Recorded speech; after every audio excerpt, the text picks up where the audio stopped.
My story starts back in April of 2013. My husband got a stomach bug, was vomiting, and it caused it dissected his vertebral artery, and it caused him to have a cerebral stroke. Lost his swallow, his ability to walk. It really just affected who he was and what he was about. He was, 6'4", 250 pounds, the healthiest guy you would know, but he was in a hospital for a month in rehab. He taught himself to swallow, he taught himself to eat, he taught himself to walk again. He walked on the football field in 2013, which was awesome. Again, everything was going great. Our boys were growing fabulous. He was coaching, some of the best football of his life. And me and my son and my husband went to bed in March 2014, and he snored a lot, and I woke up at 3:47 that morning, and I didn't hear anything, and I felt him, and he was cold, and I couldn't hear anything, and I tried to feel him breathe, and I couldn't feel anything, so I grabbed my phone, and I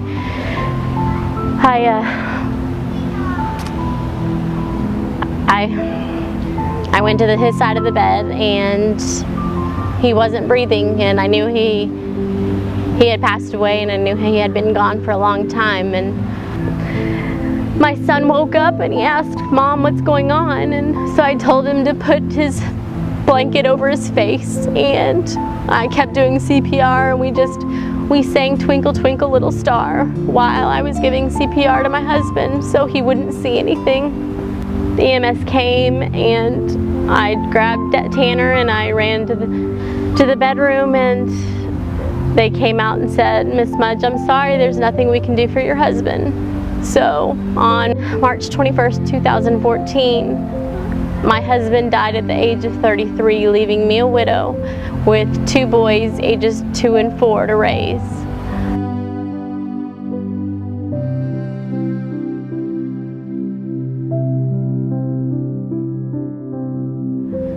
So we thought, that was going to be it. We were going to be okay. But in May of 2015, the right side of my face went numb. I'm a nurse, so I was thinking, hey, maybe it's, Bell's palsy or something. So I let it go on for about 2 weeks, and it didn't go away. And so I asked some of my doctor friends, I was like, just give me peace of mind. Just let me know. Just to know that there's nothing there. I mean, there's no way there could be anything there, so just give me peace of mind. And so they ordered me a CT scan, and 30 minutes after my CT was done, the doctor told me, he's like, "Marsha, you have a mass on your skull, and it's probably secondary to something else that's going on in your body." On Monday, I got a mammogram and a biopsy of my breast, and on Tuesday, May 5th, I was diagnosed with stage 4 T3 metastatic breast cancer. After the PET scan, it revealed a 10-centimeter tumor to my left breast, tumors in my lymph, in my armpit. I had a tumor on my liver, 2 tumors on my sacrum, a tumor on my right rib, a tumor on my C-spine, and a tumor on my skull. So that week I got my Mediport, and I started chemo within a week and a half of diagnosis. I went through 6 rounds of chemo. Made me so sick I had to be hospitalized, and they had to take a break from chemo during that. And then I had to go through 21 rounds of radiation to my skull and my sacrum to try to decrease those tumors. In all that time, not only was I going through breast cancer, but I was a mom, a single mom, raising 2 boys, and I had to work full-time because I had to have the insurance. I was lucky that I was able to have that support and that love, and to go through this journey, and it wasn't alone, and I made sure that my kids weren't alone and they had the support they needed if I was in the hospital or mom was sick. But for them, I'm sure it was hard. After John died, we went through a grief counseling for a bit, and Jackson, he was so young, he didn't really understand what was going on, but Tanner, he knew his dad. He has a few memories of his dad, and I think it's been harder, and all this has affected him the most. He cries the most every once in a while. Anytime I go to a doctor, he wants to just make sure that, Mom, I'm going to come back, and that I'm not going to go away and be where Daddy is, because he needs me. So that's been the hardest challenge. Luckily, we have great counselors at his school that has talked to him, and you know, I show him that Mom's a fighter, and Mom's going to get through this, and no matter what, Mom's going to be here, and we're gonna make it. We're a team, and we stick together.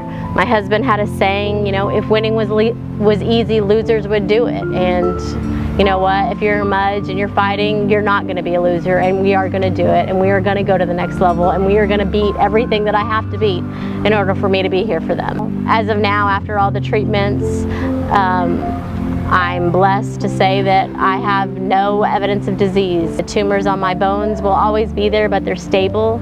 I'll always have treatments. I have to get chemo every 3 weeks for the rest of my life. But I'm here, and the cancer's not growing, and I mean, praise God that is where I'm at right now. I give my kids love and attention every day. I make sure that they know that I am here, and I'm going to be here every day.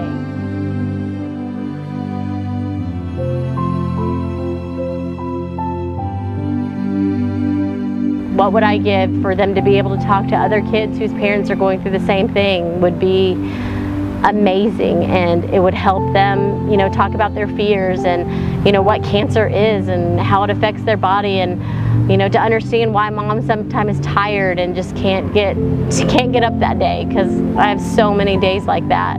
For them to have other children to talk to would be amazing and fantastic, because they are going through something that I can't understand that they're going through. They not only lost their dad, but they're watching their mom just be sick as a dog, and they don't understand why, and they have questions of heaven and you know, why is God doing this? And